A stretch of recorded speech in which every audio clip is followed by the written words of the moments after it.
Morning. 4:08 in the morning, and I decided that I wanted to do a video. And first I was thinking maybe I should do a vlog and explain my hopes, views, and aspirations for YouTube, but that's kind of a boring video in and of itself, so I thought I'd combine that video with playing some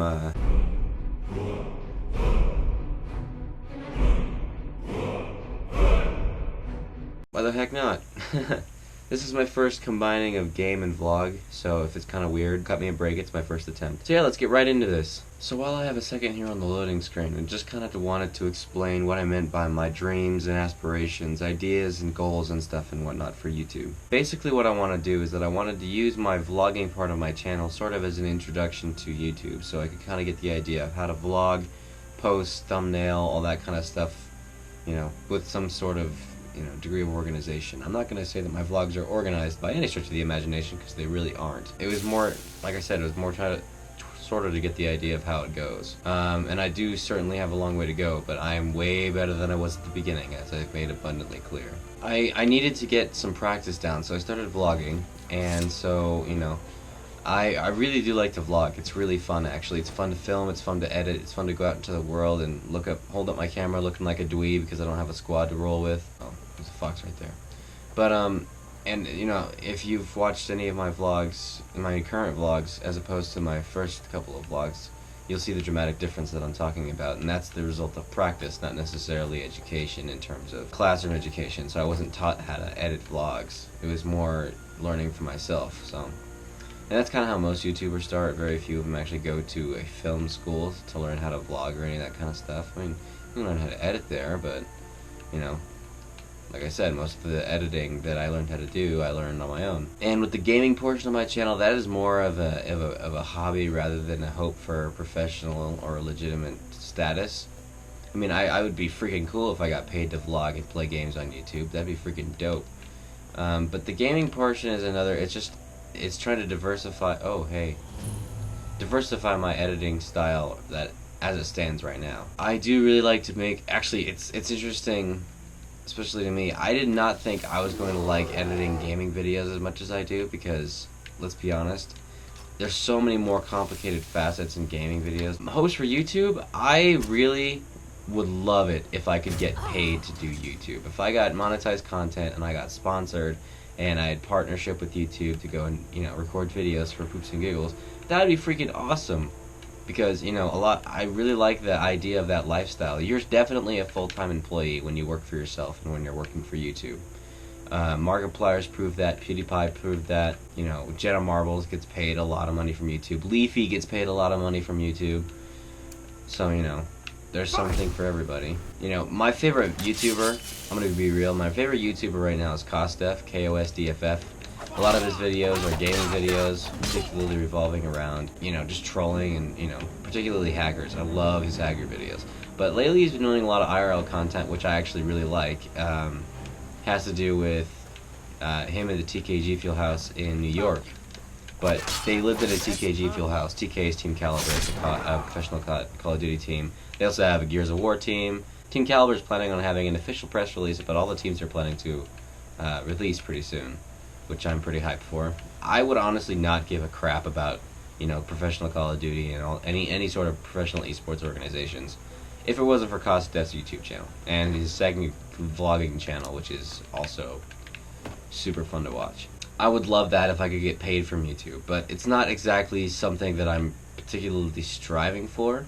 Like, I'm definitely putting in some work on my YouTube channel. I mean, definitely not daily vlogs like Kosdef's second channel, and definitely not 3 hours a day of editing videos. It's not something I'm spending all my time trying to achieve, which means that, I'm probably not gonna, get super large, definitely not super quick. So, right now I'm just kind of being somewhat diligent with it and trying to keep up with a semi-regular uploading schedule, which was the purpose of my one video a week thing. Wow, just got killed. I don't expect to get paid from YouTube, so a lot of this stuff that I'm doing right now is pro bono.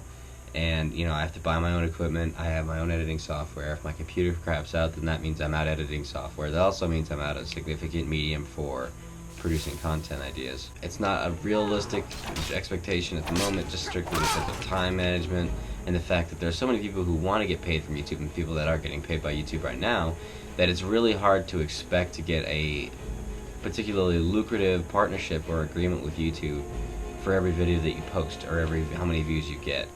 And ad content, there's a lot of legal documents that I somewhat understand, but I don't have the fluency in legalese to actually quite understand exactly what I'm signing if I were to put my name on a contract with YouTube. So it could potentially be a machinima situation all over again, where you're stuck in a contract where you can't say anything about certain topics, which isn't necessarily a bad thing because you don't want people to disrespect your brand.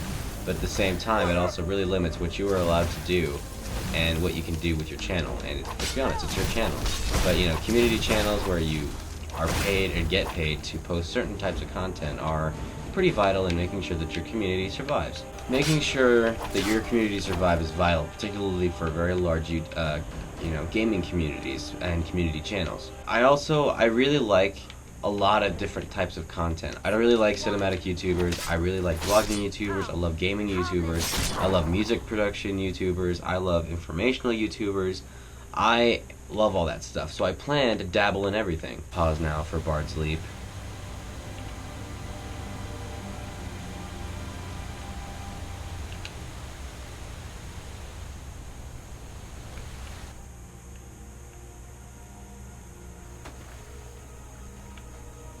Been a long time since someone took the lead. Longer still, since any survived. I once performed the entirety of the poetic Edda from atop Bard's Leap before flying my. Well, you can see how that turns out. The community that I've put together there's no contract.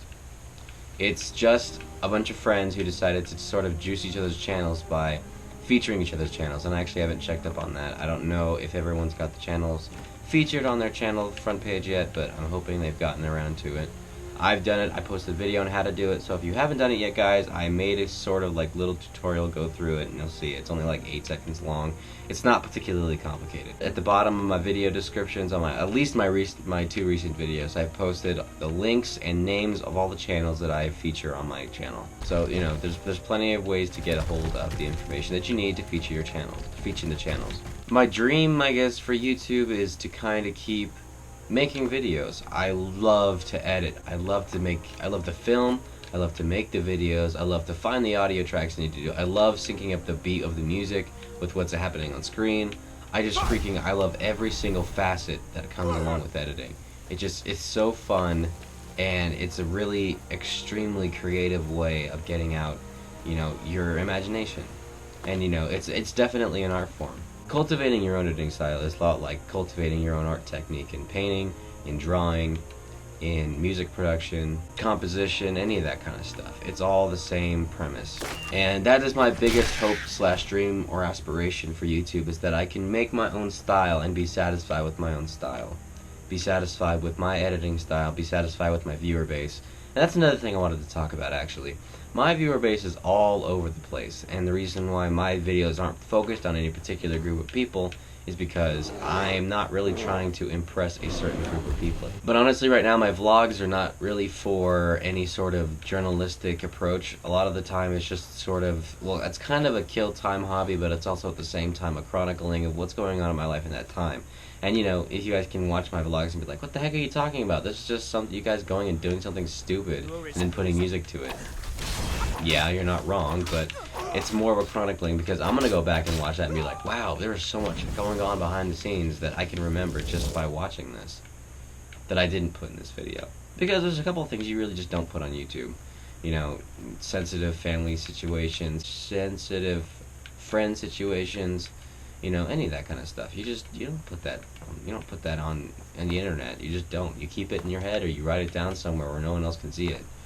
And there are some people who choose to share that stuff with the world. I'm just not one of them. That's pretty much all I had to say for this video. Thanks very much for watching. I'm going to keep playing Skyrim for a little while, so, if you have any comments on what kind of content you'd like to see on my channel, go ahead and drop it down in the comments. And if you have any, critiques about my videos, I welcome it. Constructive criticism is good criticism. However, if you're just, critiquing my editing styles, or you're critiquing the way I speak, change in voice tone, or you're critiquing my gameplay, be kind. I don't really take any of that stuff to heart because I could definitely be better. But yeah, that's all I have to say. Thanks very much for watching. I appreciate you all very much. We're at 46 subscribers, which is pretty interesting considering that when I posted my video about Modern Warfare, or no, when I posted my video about how to add featured channels and, you know, talking about content types that I had coming out soon, I had 43 subscribers. So if I kept at that rate of growth, that exponential rate of growth, I'll probably be at 1 million subscribers in 5 years. I just did the math in my head, so it could be wrong. But thank you very much for watching. Drop a like, comment, and subscribe if you haven't already done so. I really appreciate it, and I hope to see you guys in the next video. Peace.